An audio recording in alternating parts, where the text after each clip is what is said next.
আজকে আমরা এখানে সবাই সমবেত হয়েছি। এখানে আমার পাশে আছেন সুদীপ্ত শেখর মিশ্র, আমাদের বয়োজ্যেষ্ঠ একজন সিনিয়র লেভেলের টিচার। আমি বর্ণালী মজুমদার, নেতাজি সুভাষ বিদ্যানিকেতনের এইচএম। আর আমার পাশে আছে আরেকজন সিনিয়র লেভেলের টিচার, উনি মীনারানী কলই। তার সঙ্গেই আছেন আমাদের ম্যানেজিং কমিটির সেক্রেটারি তপন চক্রবর্তী মহোদয়। এখানে আমরা সবাই সমবেত হয়েছি নেতাজি বার্থডের পূর্ব প্রস্তুতি কী সেটা নিয়ে আলোচনা করার জন্য। অনুষ্ঠানটা যেহেতু সরকারি লেভেলে হয়, সুতরাং তার প্রস্তুতি কিন্তু মারাত্মক রকমের থাকে, মানে এটার মধ্যে চাপ প্রচণ্ড বেশি থাকে। একটা কথা বলতে কি, এটা আমাদের নিজস্ব প্রোগ্রাম যদি স্কুলের হতো, সেটার যে চাপ সেটা আপনারা নিজেরাই বুঝতে পারছেন, কিন্তু সেটা না হয়ে এটা সরকারিভাবে বাইরে পুরোটা লাইন করে এসে ঢুকে যায়। এই সমস্ত দিকটা দেখার জন্য আমাদের যে একটা পরিশ্রম করতে হয় সেটা আপনাদের মানে বলে বোঝাতে পারবো না। আমরা গ্রান্টিন এইড স্কুল দেখেই বোধ আমরা এটা করতে পারি আর কি, এর কোনো মানে কিছু নেই। বেনিফিটেড দিকটা যদি আমরা দেখি, তবে একটাই যে আমরা অনুষ্ঠানটা পরিচালনা করতে হবে এবং খুব ভালোভাবে পরিচালনা করতে হবে, না হলে আমাদের উপর একটা বাজে মন্তব্য চলে আসবে।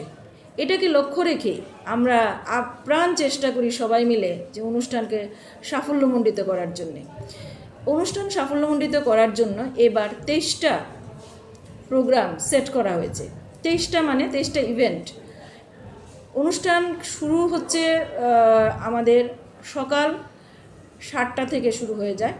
সকাল 7টা থেকে প্রস্তুতির পর্ব শুরু হয়ে যায়। কোনো ক্লাস হয়তো 4টার সময় আসে, কোনো ক্লাস 5:30, কোনো ক্লাস 6টা, এই রকম প্রস্তুতির পর্ব শুরু হয়ে যায়। আমাদের মানে এই দিনই রাত্রে, মানে আগের দিন রাত্রেও চূড়ান্তভাবে প্রস্তুতির জন্য বিভিন্ন গাড়ি সাজানো থেকে শুরু করে সমস্ত রেডি করা, স্টেজ রেডি করা, সমস্ত কিছু হতে থাকে। এখন কথা হচ্ছে যে এই অনুষ্ঠান সমস্ত শিক্ষক শিক্ষিকারা আমাদের আছেন, পাশে আছেন, তারা করবেন। 3 থেকে এটা স্টার্ট হবে, ক্লাস 3 থেকে এটা স্টার্ট হয়ে একাদশ শ্রেণী পর্যন্ত যাবে। পরবর্তী সময়ে 2টো ক্লাস, মানে যারা এবার ক্যান্ডিডেট দশম এবং দ্বাদশ শ্রেণী, তারা এই অনুষ্ঠানের মধ্যে অন্য ভূমিকাতে আছে।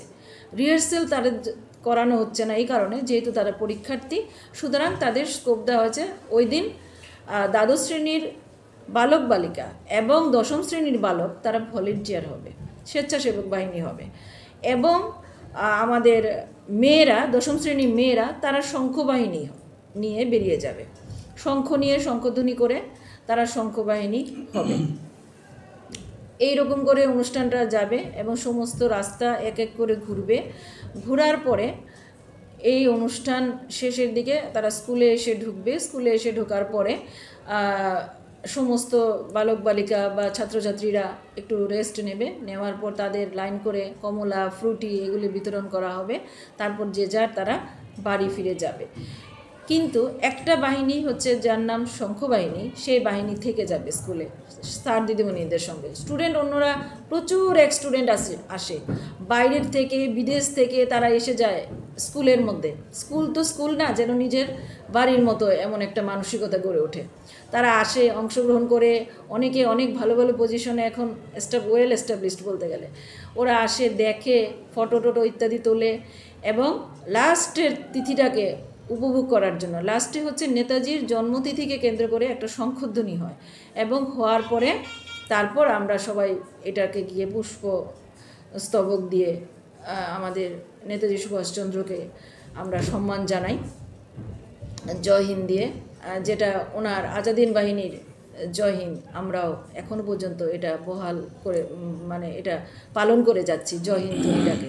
জয় হিন্দ ধ্বনি দেওয়ার সঙ্গে সঙ্গে আমাদের মনে হয় সুভাষচন্দ্র বসুর কিছু না কিছু বোধহয় আমরা এখনও অনুসরণ করে যাচ্ছি, ওনার একটা আশীর্বাদ যেন আছে, এইরকম একটা ফিলিংস আমার বলে না, এই স্কুলের সবার মধ্যে এটা আছে। এইরকম হয়ে যায়, না হলে স্কুলের যে টানটা, যেটা এটা এখনও আমি অনুভব করি, যে এখনও বেরিয়ে যাওয়া আমাদের যে সমস্ত স্টুডেন্টরা এখন অনেকটাই বয়োজ্যেষ্ঠ হয়ে গেছেন, অনেকে ধরেন আমার থেকেও হয়তো বয়সে বড়, তারা এসে এখনও স্কুলকে কিছু দিতে চায়, গিফট করতে চায়, গিফট দিয়ে যায়, যেটা চিন্তা করার বাইরে। আমরা বলি যে কি দরকার, আমি বিশেষ করে বলি দরকার নেই, তবুও দিয়ে যায়। এটা একটা টান আর কি, অনুভূতি, ফিলিংস। তো এই জিনিসটা হয়। আর এবারের মানে বিশেষভাবে আলোড়ন সৃষ্টিকারী যেটা ঘটনা সেটা হবে যে আমরা আশা রাখছি আমাদের মাননীয় মুখ্যমন্ত্রী শ্রী মানিক সাহা মহোদয় এখানে আসবেন, এসে আমাদের সঙ্গে এই অনুষ্ঠানটাকে উনি উদ্বোধন করবেন, করে এটার সঙ্গে থাকবেন এবং থেকে আমাদের আরও বেশি সমৃদ্ধ করে তুলবেন, এই আশা আমি রাখছি।